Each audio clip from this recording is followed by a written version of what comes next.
Mcminn County High School, where currently Mcminn County is leading the Loudon Redskins by a score of 32-26. The Redskins being led by some sharp shooting by Jaden Capshaw and Noah Eller. Capshaw has 13. He had 3 threes in the second quarter. Eller has 11. He had 3 threes in the third quarter, and that's what's keeping him in this game thus far. But now we're joined by the head coach of the Loudon Lady Redskins, Coach Abernathy. Coach Abernathy, great game and a great win. Yeah, third game in the week to start right off hot, as you know I like to do. So not too bad at all. It's proud of our effort, proud of our execution. It's hard to play those 3 games all on the road. Right, and I'm at home. It's supposed to be at home, but it wasn't. That's okay. And I thought our role players come in and play really well off the bench. Did a really good job taking care of the basketball better. We rebounded better tonight. Only had 11 turnovers. That helps, and then we settled down and attacked the paint finally, and that made a big difference for us. I was really proud of us. It was a much faster start for you from the previous 2 games. What was the reason to come out and jump immediately into your diamond press and pressure the way that we hadn't seen it the first 2 games? So we've started something different every time, right? And so I like mixing it up and changing something different. So I told the girls, hey, let's just try what we've been in the second half, first half tonight, and see how it goes. And I thought we did a good job. We didn't have to worry about trying to get behind and trying to come back as early, which was a big improvement. And I was glad for that. And then she burnt some timeouts early too, so that helped us a lot. I just wanted to mix it up because, hey, it's a Hall of Fame game, right? Like our district's tough, playing, Lenore City, Heritage, Sequoia, Saladula. It's going to be tough every night, so we got to be willing any night to do whatever it takes to win. You held them to 5 points in the first quarter, 6 points in the third quarter. They had 15 in the second and brought it within 2 late in the second half, or late in the first half. What was what were they doing different that was tough for you that allowed them to chip away and almost tie it up there? So they started making some shots, and we started letting them, when we were pressuring, get the ball too deep into the paint.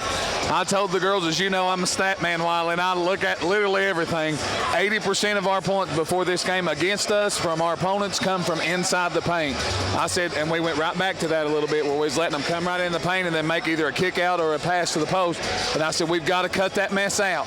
Stop the ball. Force them to kick it out outside the paint. And when we did that, that's where we started getting some momentum. And we turned the ball over a few times there, and they'd come down like we lost a girl in transition 3.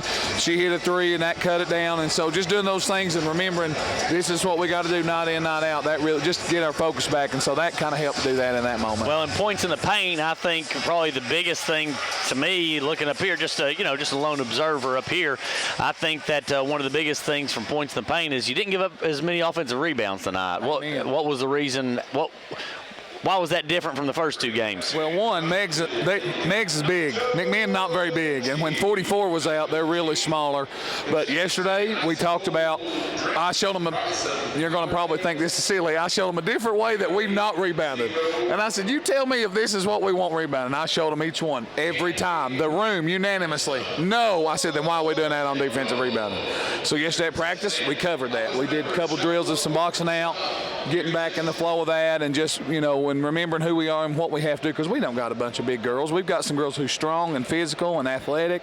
I'll tell them, I say, we get us a 6'5" girl who can get 20 rebounds a game. We can manage what we are doing boxing out, but until then we can't. So that helped us tonight. And again, playing a team that's our size or smaller helps too. So that come Tuesday we better be ready for it, because Tellico gonna rebound for sure. I think part of also that help with that is hearing Miss Kim Shell every morning say box out. Listen, I think that helps. She makes sure those girls are inspired on boxing out. So I'm thankful Miss Kim gets them every time. That's for sure.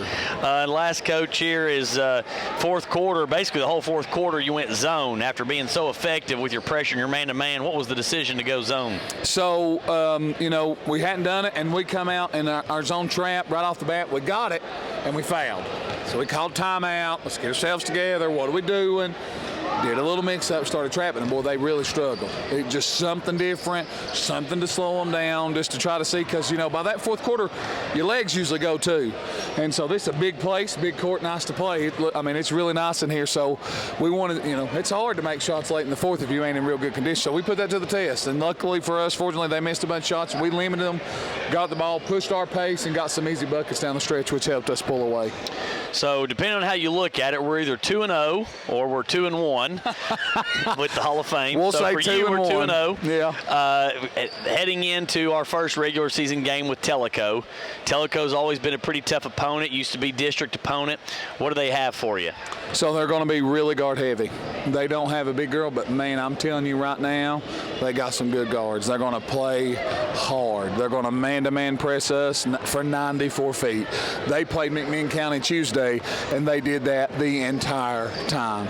They're going to get after us. They're going to look to kick and drive. They're going to run a good, solid offense. It's going to do a lot of down screening and screening away. So we're going to be prepared and focused and very disciplined and communicate on defense on Tuesday for us, because it's going to be hopping in there now. I told the girls tonight, I said, listen, we go to Tellico, it's going to be hopping to trot. I said, there ain't nothing better going on in Tellico on a Tuesday night than basketball at Tellico High School. I said, and I'm going to be there, and everybody from that town's going to be there. So it's going to be wild. So I'm really looking forward to a good game. We've yet to beat them. So I know the girls are chomping at it, and I know their Tellico girls and Brooke is making sure that don't happen. So it's going to be for a really fun game. I'm excited. Well, enjoy this win. I guess since you got a few days here, it'll probably be you'll probably give them a day off or something tomorrow, probably, I'm guessing. No, we will not have a day off. We will be practicing. Well, good luck to you up at Tellico, and a great win, Coach. Yep, thanks, Wally. Praise the Lord and go Lady Red. Okay, so both the